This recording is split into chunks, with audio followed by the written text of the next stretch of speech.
조간 브리핑입니다. 한국경제신문은 중국이 내수 소비 촉진을 위해 추가 부양책을 냈다고 보도했습니다. 중국 국가발전개혁위원회는 지난달 31일 소비 회복 및 확대 20개 조치를 발표하고 유급 휴가제를 전면 시행하고 탄력 근무제를 장려하기로 했습니다. 각 지방의 관광 인프라를 개선하고 주요 관광지 입장료 감면, 비수기 무료 개방 등을 시행하기로 했습니다. 또 자동차 구매 제한을 완화하고 낡은 자동차 교환 지원 및 충전 인프라 확충과 구매세 감면 연장 등을 통한 신에너지차 소비 촉진, 노후주택 단지 리모델링 및 농촌주택 주거 환경 개선 지원도 약속했습니다. 리오프닝에도 중국 경제 회복 속도가 더딘 것으로 나타나자 소비 촉진책을 마련한 것으로 풀이됩니다. 매일경제신문은 세계 최대 사모펀드 블랙스톤의 간판 부동산 소득 신탁이 보유 자산을 팔아치웠다고 보도했습니다. 현지 시간 31일 영국 파이낸셜 타임스 등에 따르면 블랙스톤은 최근 AI 기술 개발을 위한 데이터 센터 설립 등에 수십억 달러를 투자한다는 방침을 세웠습니다.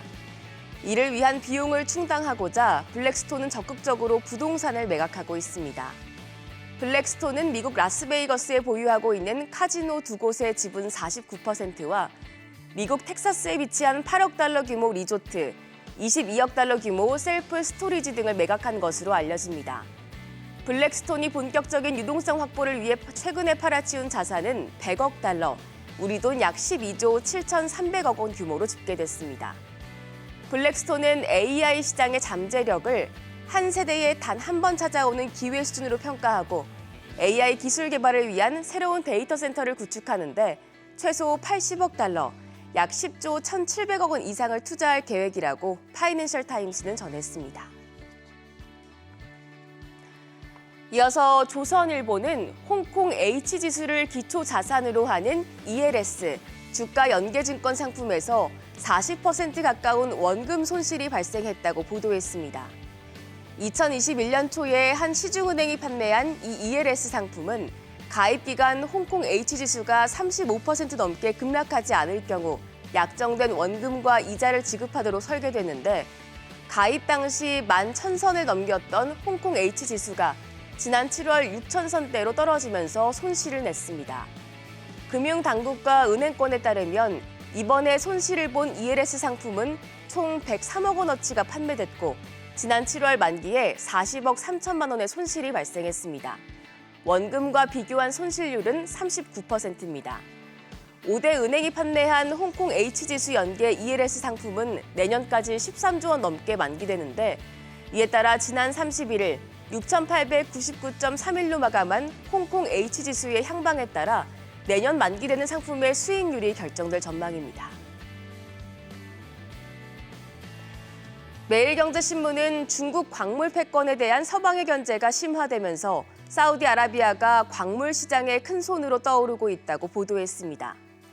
블룸버그는 사우디가 지난주 브라질 광산업체 발레 SA의 지분 10%를 26억 달러에 사들이는 계약을 체결했다며 이 거래는 금속과 광물 투자 환경에서 잠재적으로 획기적인 변화로 다시 말해 사우디가 중추적인 시장 참여자로 등장할 수 있는 발판을 마련했다고 보도했습니다. 한편 사우디 국부펀드는 캐나다 광산기업 베릭골드와도 파키스탄 레코디크 구리광산 개발 프로젝트 지분 매입에 대해 논의한 것으로 알려졌습니다. 마지막으로 동아일보는 중국과 미국이 북극해를 두고 쟁탈전을 벌이고 있다고 보도했습니다. 온난화로 북극 빙하가 녹으면서 새로운 항로가 속속 개척되자 북극해의 전략적인 가치가 높아졌기 때문입니다. 중국은 북극해를 통하면서 사실상 미국이 관할하는 인도양을 거치지 않고도 에너지 수송로를 다변화할 수 있다는 점에서 매력을 느끼고 있습니다. 2030년 북극 강대국 구상에 따라 미 잠수함을 감시할 수도 있는 정찰 활동도 늘리고 있는데요.